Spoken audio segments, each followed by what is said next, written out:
Hello बच्चों, आपका स्वागत है मेरे यूट्यूब चैनल पे। और लास्ट हम देख रहे थे कि क्लास 10 से हमारा चैप्टर नंबर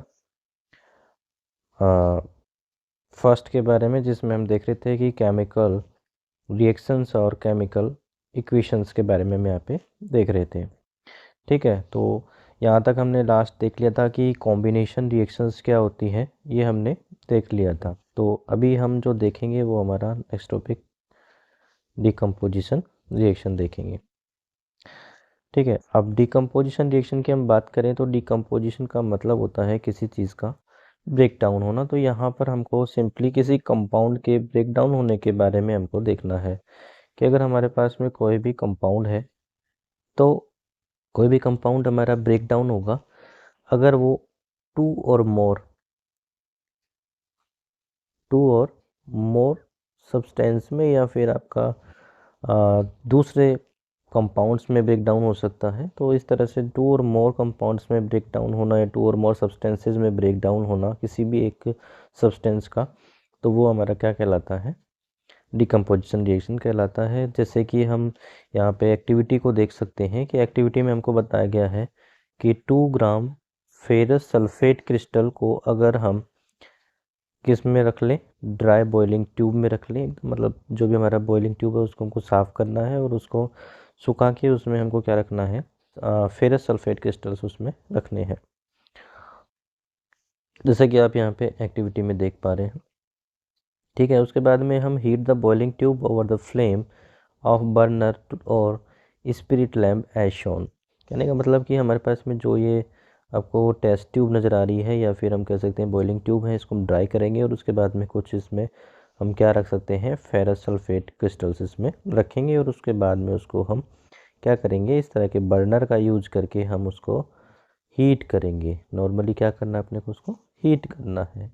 अब हीट करने के बाद में हमको क्या देखने को मिलता है, तो हीट करने के बाद में ओब्वियसली इन क्रिस्टल्स में कुछ चेंजेस होंगे और इन क्रिस्टल्स में हमको क्या चेंजेस देखने को मिल सकते हैं कि उसकी स्मेल में चेंज हमको देखने को मिल सकता है, हो सकता है कि उसके कलर में भी हमको चेंज देखने को मिल सकता है। तो अगर कलर में या किस तरह की स्मेल में अगर हमको चेंज देखने को मिलता है तो हम समझ सकते हैं कि यहाँ पर कोई रिएक्शन परफॉर्म हो रही है। जैसा कि अगर हम इस रिएक्शन को देखें कि फेरस सल्फेट जो हमारा है, फेरस सल्फेट को हमने हीट किया और हीट करने के बाद में हमारे पास में एक कंपाउंड बनता है Fe2O3, जो कि आपका सॉलिड फॉर्म में ही है और उसको हम क्या कहते हैं, फेरिक ऑक्साइड कहते हैं। तो कहने का मतलब एक फेरिक ऑक्साइड हमारे पास में फॉर्म होता है। उसके बाद में SO2 सल्फर डाइऑक्साइड और SO3 सल्फर डाइऑक्साइड, दोनों ही गैसेस इनमें से यहाँ पर इवोल्व होती हैं या देखने को हमको मिलती हैं। ठीक है, आगे हम बात करें जैसे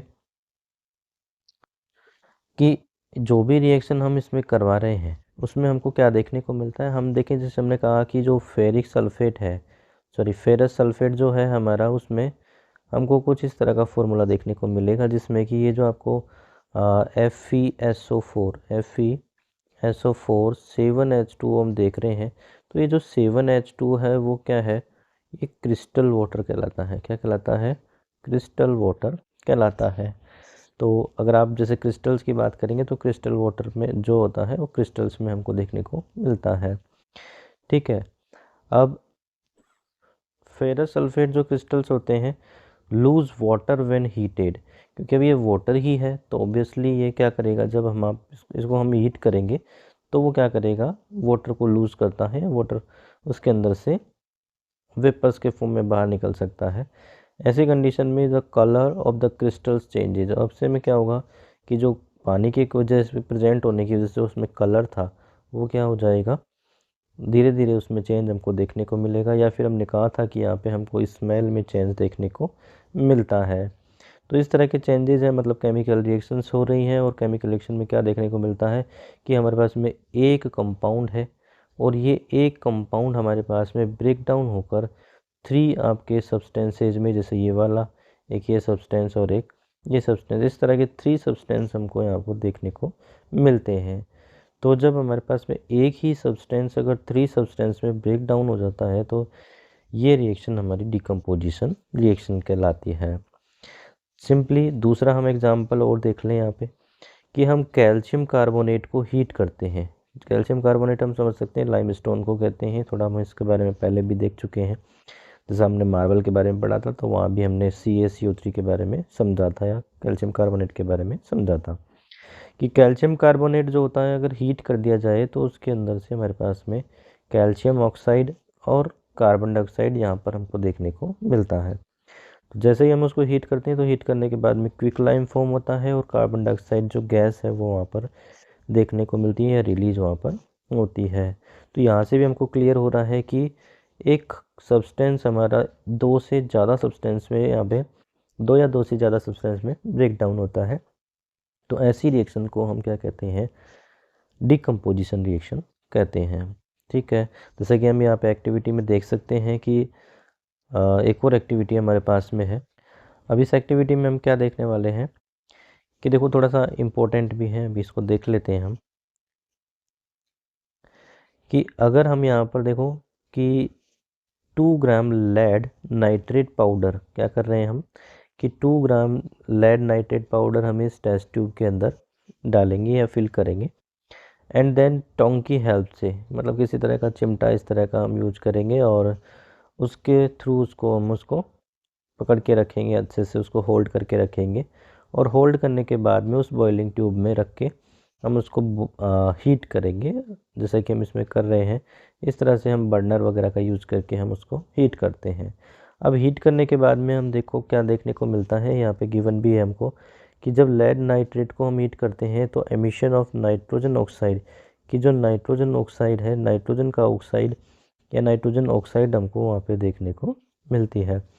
तो यहाँ पे हमको देखो कि ऑब्जर्व, अगर जब हम ऐसा करेंगे तो ऑब्जर्व करते हैं कि एमिशन ऑफ ब्राउन फ्यूम्स, ये इम्पोर्टेंट है यहाँ पे कि जो क्वेश्चन पूछा जा सकता है कि जो हम लेड नाइट्रेट को कि PbNO3 ट्वाइस को जब हम हीट करते हैं तो हीट करने के बाद में जो वहाँ पर चेंज आता है या जो ब्राउन फ्यूम्स जो हम देखते हैं, क्या देखते हैं, ब्राउन फ्यूम्स जो हम देखते हैं वो ब्राउन फ्यूम्स किसकी होती हैं, तो वो नाइट्रोजन ऑक्साइड की हमको देखने को मिलती है। तो यहाँ से हम ये क्लियर कर सकते हैं कि कोई भी एक सब्सटेंस को अगर हम किसी तरह की कोई एनर्जी देते हैं और वो एक सब्सटेंस से या एक कंपाउंड से 2 और मोर कंपाउंड्स में ब्रेक डाउन हो जाता है तो उसे हम डिकम्पोजिशन रिएक्शन के नाम से जानते हैं। इस तरह की जो रिएक्शंस होंगी उसको हम डिकम्पोजिशन रिएक्शन कहते हैं। ठीक है, इसकी इक्वेशन भी हमारे पास में गिवन है। जैसे हम देखें कि जो PbNO3 लेड नाइट्रेट है उसको हमने हीट किया, हीट करने के बाद में यहाँ पर लेड ऑक्साइड फॉर्म होता है PbO के फॉर्म में। इस तरह से नाइट्रोजन ऑक्साइड भी फॉर्म होती है और ऑक्सीजन गैस भी यहाँ पर रिलीज़ होती है। तो सिंपली जो ब्राउन फ्यूम्स है, जो भी हमने कहा कि जो ब्राउन फ्यूम्स है वो किसकी वजह से यहाँ पर देखने को मिलती हैं, तो ये ब्राउन फ्यूम्स हमको नाइट्रोजन ऑक्साइड की वजह से देखने को मिलती हैं। आप इस डायग्राम में भी देख सकते हैं कि जो डायग्राम है यहाँ पर आपको देखने को मिल रहा है कि ये जो डायग्राम है इसमें आप ये ब्राउन फ्यूम्स देख सकते हैं। तो ये ब्राउन फ्यूम्स किसकी हैं, नाइट्रोजन ऑक्साइड की यहाँ पर हमको देखने को मिलती है। तो सिंपली अगर हम सारी चीज़ों को कंबाइन करके हम देखें तो हमने कुछ एनर्जी यहाँ पर दी है और हीट के फॉर्म में कुछ एनर्जी दी है, तो हमको यहाँ पे देखने को मिलता है कि एक कंपाउंड आपका कई कंपाउंड्स में या कई आपके सब्सटेंस में ब्रेक डाउन होता है। तो सिंपली हम अगर इसकी डेफिनेशन देना चाहें तो हम क्या दे सकते हैं कि अगर एक रिएक्टेंट आपका या फिर सिंगल रिएक्टेंट जो हम कह सकते हैं कि सिंगल जो रिएक्टेंट है अगर वो ब्रेक डाउन होता है 2 और मोर प्रोडक्ट में तो इस तरह का जो रिएक्शन होगी वो क्या कहलाएगी, आपका डिकम्पोजिशन रिएक्शन कहलाएगी। इस तरह का जो डिकम्पोजिशन है जिसमें हम हीट का यूज करते हैं तो आपका थर्मल डिकम्पोजिशन कहलाता है। कैसा डिकम्पोजिशन कहलाता है, थर्मल डिकम्पोजिशन कहलाता है। ठीक है, अब नेक्स्ट हम इसमें देखने वाले हैं एक और तरह का डिकम्पोजिशन कि दूसरा एक और हम रिएक्शन देखने वाले हैं डिकम्पोजिशन के लिए। तो हमारे पास में यहाँ पर एक एक्टिविटी हमको गिवन है, इस एक्टिविटी को हम समझते हैं कि क्या है इस एक्टिविटी में। तो देखो एक्टिविटी में हमको क्या करना है, कुछ इस तरह का अरेंजमेंट लेना है और इस तरह के अरेंजमेंट में जैसे हमको बता रखा है कि एक प्लास्टिक का मग कंसिडर करेंगे और उसके अंदर हम 2 होल्स करेंगे और उन 2 होल्स के अंदर कार्बन के हमको 2 इलेक्ट्रोड यहाँ पर अरेंज करने हैं। इस तरह से 2 इलेक्ट्रोड हम अरेंज करेंगे। हम जानते हैं कि 2 इलेक्ट्रोड हमारे पास में एक एनोड की तरह वर्क करेगा और एक कैथोड की तरह वर्क करता है। हम जानते हैं कि जो एनोड है वो आपका पॉजिटिव टर्मिनल की तरह वर्क करता है नॉर्मली, और ये नेगेटिव टर्मिनल की तरह वर्क करता है। ठीक है, तो इस अरेंजमेंट में हम क्या करेंगे कि कुछ 2 इलेक्ट्रोड्स को हम एक 6 वोल्ट की बैटरी के साथ में भी कनेक्ट करते हैं। जैसे कि हम यहाँ पे देख पा रहे हैं कि 6 वोल्ट की बैटरी है जो कि 2 इलेक्ट्रोड्स को कनेक्ट करेंगे हम, जो कि हमने एक मग में ड्रिल किया हुआ है और उसके बेसिस पे हम उसको अरेंज कर रहे हैं। अब हम क्या करेंगे कि 2 टेस्ट ट्यूब्स हम कंसिडर करेंगे, काम में लेंगे, filled with water and inverted them, मतलब वाटर से फिल करके हम उसको उल्टा रख देंगे, किस पर, जो भी 2 हमारे इलेक्ट्रोड्स हैं उन पर हम उसको रख देंगे। ठीक है, तो इस तरह से एक अरेंजमेंट हमारे पास में हो जाएगा। और यहाँ पर हम कुछ वाटर कंसीडर करेंगे मग के अंदर, और वाटर के अंदर हम जो हमने वाटर लिया है उसमें कुछ ड्रॉप्स हम डाइल्यूट सल्फ्यूरिक एसिड की वहाँ पर ऐड करते हैं, क्योंकि हम जानते हैं कि अगर वाटर में अगर हम इलेक्ट्रिसिटी को बहुत अच्छे से अगर फ्लो करवाना चाहते हैं तो हमको वहाँ पे कुछ एसिड का अमाउंट या कुछ इस तरह के एसिड बेस या साल्ट जैसे कुछ कंपाउंड्स हमको डालने होते हैं। तो यहाँ पर हम डाइल्यूट सल्फ्यूरिक एसिड का यूज करते हैं जिससे कि ये मीडियम थोड़ा सा कंडक्टिव हो जाए। इस तरह से फिर हम देखेंगे कि हम यहाँ पर इलेक्ट्रिसिटी को फ्लो करवाते हैं, और इलेक्ट्रिसिटी को फ्लो करवाने के बाद में हमको यहाँ पे देखने को मिल रहा है कि यहाँ पे टेस्ट ट्यूब जो है हमारी, यहाँ पर कुछ बबल्स हमको नज़र आते हैं। क्या नज़र आ रहे हैं? एयर के बबल्स हमको यहाँ पर नज़र आते हैं। और ये एयर बबल्स जो होंगे वो किस चीज़ के होंगे, क्योंकि यहाँ पे जो हम एयर बबल्स देखेंगे वो हमारे या तो हाइड्रोजन गैस के हैं या फिर ऑक्सीजन गैस के हैं। ऐसा क्यों हो रहा है? क्योंकि जब हम वाटर को यहाँ पर इलेक्ट्रोलाइसिस करते हैं, क्योंकि हम वाटर का यहाँ इलेक्ट्रोलाइसिस कर रहे हैं, और वाटर का जब इलेक्ट्रोलाइसिस करते हैं तो वाटर के अंदर जब हम इलेक्ट्रिसिटी को फ्लो करवा रहे हैं, किसको फ्लो करवा रहे हैं? इलेक्ट्रिसिटी को फ्लो करवा रहे हैं, तो हमारे पास एक इलेक्ट्रोड पर H2 गैस रिलीज होती है और दूसरे इलेक्ट्रोड पर हमारे पास में O2 गैस रिलीज होती है। तो जब हम H2 हमारा जो वाटर है उसमें जब हम इलेक्ट्रिसिटी फ्लो करवाते हैं तो हमारे पास में एक हाइड्रोजन और एक ऑक्सीजन गैस यहाँ पर रिलीज होती है, जो दोनों हमारा जो टेस्ट ट्यूब्स हमारे पास में, इसमें हमारे पास एनोड पर ऑक्सीजन हमको देखने को मिलती है और कैथोड पर हमको हाइड्रोजन गैस देखने को मिलती है। अब नॉर्मली हम जानते हैं कि H2O का जो फॉर्मूला है, तो यहाँ पर H2O की क्वांटिटी ज़्यादा है और ऑक्सीजन की क्वांटिटी 1 है, 2:1 में हमको देखने को मिल रहा है।